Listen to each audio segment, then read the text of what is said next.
With certificate original ಕರುಂಗಲಿ ಮಾಲೆನ ತಗೋಬೇಕು ಅಂದ್ರೆ screen ಮೇಲೆ ಕಾಣ್ತಾ ಇರೋ ನಂಬರ್ಗೆ ಕಾಲ್ ಮಾಡಿ ಈಗಲೇ ಆರ್ಡರ್ ಮಾಡಿ ತರಿಸಿಕೊಳ್ಳಿ.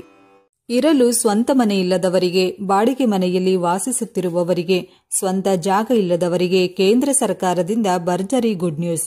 ಇಡೀ ದೇಶದಾದ್ಯಂತ ಪ್ರಧಾನಮಂತ್ರಿ ಆವಾಸ್ ಯೋಜನೆಯ ಅಡಿಯಲ್ಲಿ ಈಗಾಗಲೇ ಮನೆಗಳಿಗಾಗಿ ಹೊಸ ಅರ್ಜಿಗಳನ್ನು ಕರೆಯಲಾಗಿದ್ದು, ಅರ್ಜಿ ಸಲ್ಲಿಸಿರುವ ಎಲ್ಲ ಫಲಾನುಭವಿಗಳಿಗೆ ಮನೆಯನ್ನ ಬಿಡುಗಡೆ ಮಾಡಿ ಕೇಂದ್ರ ಸರ್ಕಾರದಿಂದ ಗುಡ್ ನ್ಯೂಸ್ ನೀಡಿದೆ.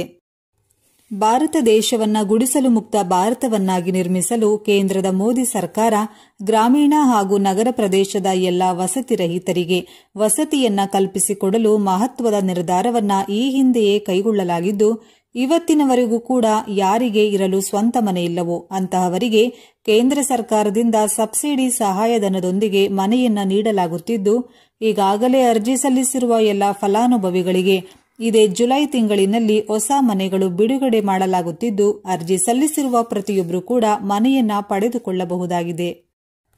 ವಸತಿ ರಹಿತರಿಗೆ ಕೇಂದ್ರ ಸರ್ಕಾರ ಮೇಲಿಂದ ಮೇಲೆ ವಸತಿ ಯೋಜನೆಯ ಅಡಿಯಲ್ಲಿ ಇರಲು ಸ್ವಂತ ಸೂರು ಕಲ್ಪಿಸಿಕೊಡಲು ಪ್ರಯತ್ನಿಸುತ್ತಿದೆ.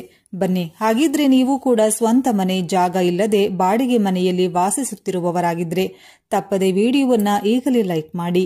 ಹಾಗೂ ಕೇಂದ್ರ ಸರ್ಕಾರದಿಂದ ಮನೆಯನ್ನ ಬಿಡುಗಡೆ ಮಾಡಲಾಗಿದ್ದು, ನಮಗೆ ಬಂದಿರುವ ಮನೆಯನ್ನ ಹೇಗೆ ಮತ್ತು ಎಲ್ಲಿ ಚೆಕ್ ಮಾಡಿಕೊಳ್ಳಬಹುದು ಎನ್ನುವ ಕಂಪ್ಲೀಟ್ ಡೀಟೇಲ್ಸ್ ತಿಳಿಯಲು ವಿಡಿಯೋವನ್ನ ತಪ್ಪದೆ ಕೊನೆಯವರೆಗೂ ನೋಡಿ. PMAY ನಗರ 2.0 ಅಡಿ 2.35 ಲಕ್ಷ ಹೊಸ ಮನೆಗಳಿಗೆ ಮಂಜೂರಾತಿ ನೀಡಲಾಗಿದೆ. ಇದರಿಂದಾಗಿ ನಗರ ಪ್ರದೇಶದ ಬಡವರು ಮತ್ತು ಮಧ್ಯಮ ವರ್ಗದ ಕುಟುಂಬಗಳಿಗೆ ಪ್ರಯೋಜನ ದೊರೆತಿದೆ. ಕೇಂದ್ರ ಸರ್ಕಾರ ಪ್ರಧಾನಮಂತ್ರಿ ಆವಾಸ್ ಯೋಜನೆಯಡಿ 2.35 ಲಕ್ಷ ಮನೆಗಳ ನಿರ್ಮಾಣಕ್ಕೆ ಅನುಮೋದನೆ ನೀಡಲಾಗಿದೆ.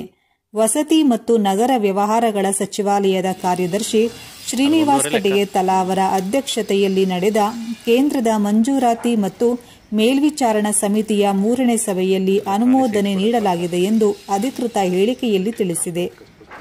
ಈ ಮನೆಗಳನ್ನು ಪ್ರಧಾನಮಂತ್ರಿ ಆವಾಸ್ ಯೋಜನೆ ನಗರ 2.0 ಅಡಿಯಲ್ಲಿ ನಿರ್ಮಿಸಲಾಗುವುದು. PMAYU 2.0 ಅನ್ನ ಫಲಾನುಭವಿ ನೇತೃತ್ವದ ನಿರ್ಮಾಣ ಪಾಲುದಾರಿಕೆಯಲ್ಲಿ ಕೈಗೆಟಕುವ ವಸತಿ, ಕೈಗೆಟುಕುವ ಬಾಡಿಗೆ, ವಸತಿ ಮತ್ತು ಬಡ್ಡಿ ಮತ್ತು ಸಬ್ಸಿಡಿ ಯೋಜನೆ ಎಂಬ 4 ಲಂಬಗಳ ಮೂಲಕ ಕಾರ್ಯಗತಗೊಳಿಸಲಾಗುತ್ತಿದೆ. CSMC ಸಭೆಯಲ್ಲಿ ಅನುಮೋದಿಸಲಾದ ಮನೆಗಳು ಯೋಜನೆಯ BLC ಮತ್ತು LHP ಲಂಬಗಳ ಅಡಿಯಲ್ಲಿದೆ. PMAU PMAY 2.0 ಅಡಿಯಲ್ಲಿ ಇಲ್ಲಿಯವರೆಗೂ ಮಂಜೂರಾಗಿರುವ ಮನೆಗಳ ಸಂಖ್ಯೆ 7,09,979. ಮಂಜೂರಾದ ಮನೆಗಳಲ್ಲಿ ಒಂಟಿ ಮಹಿಳೆಯರು ಮತ್ತು ವಿಧವೆಯರು ಸೇರಿದಂತೆ ಮಹಿಳೆಯರಿಗೆ ಮಾತ್ರ 1.25 ಲಕ್ಷಕ್ಕೂ ಹೆಚ್ಚು ಮನೆಗಳನ್ನು ಮಂಜೂರು ಮಾಡಲಾಗಿದೆ.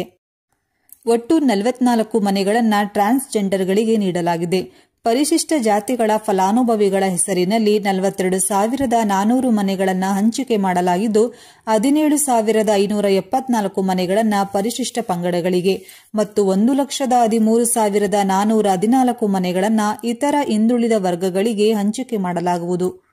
PMAY 2.0 ಅಡಿಯಲ್ಲಿ ನಗರ ಪ್ರದೇಶಗಳಲ್ಲಿ ಪಕ್ಕಾ ಮನೆಗಳನ್ನು ನಿರ್ಮಿಸಲು ಅಥವಾ ಖರೀದಿಸಲು 1 ಕೋಟಿ ಕುಟುಂಬಗಳಿಗೆ ಹಣಕಾಸಿನ ನೆರವು ನೀಡಲಾಗುವುದು. ಈ ಯೋಜನೆ ಬಡ ಮತ್ತು ಮಧ್ಯಮ ವರ್ಗದ ಕುಟುಂಬಗಳಿಗೆ ಸುರಕ್ಷಿತ ಮನೆಗಳನ್ನು ನೀಡುವ ಮೂಲಕ ಅವರ ಜೀವನ ಸುಧಾರಣೆಯತ್ತ ಗಮನ ಹರಿಸುವ ಮುಖಾಂತರ ಅವರ ಉನ್ನತಿಯ ಮೇಲೆ ಕೇಂದ್ರೀಕರಿಸುತ್ತದೆ. ವ್ಯಕ್ತಿಗಳು ಅಥವಾ ಕುಟುಂಬಗಳಿಗೆ ಪ್ರತಿ ವಸತಿ ಘಟಕಕ್ಕೆ 2.50 ಲಕ್ಷದವರೆಗೆ ಕೇಂದ್ರ ಸಹಾಯ ನೀಡಲಾಗುತ್ತದೆ. ಜೂನ್ 2015ರಲ್ಲಿ ಪ್ರಾರಂಭಿಸಲಾದ ಪ್ರಧಾನಮಂತ್ರಿ ಆವಾಸ್ ಯೋಜನೆಯನ್ನ ಪರಿಷ್ಕರಿಸಿ PMAYU 2.0 ಎಂದು ಪ್ರಾರಂಭಿಸಲಾಯಿತು.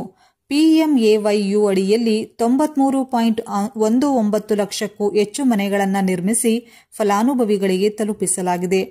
PMAYU 2.0 ಪ್ರಾರಂಭದೊಂದಿಗೆ ನಗರ ಭಾರತದಲ್ಲಿ ಹೆಚ್ಚುವರಿಯಾಗಿ 1 ಕೋಟಿ EWS ಅಥವಾ LIG ಅಥವಾ MIG ಕುಟುಂಬಗಳಿಗೆ ಪಕ್ಕಾ ಮನೆಯನ್ನ ಒದಗಿಸಲಾಗುತ್ತದೆ.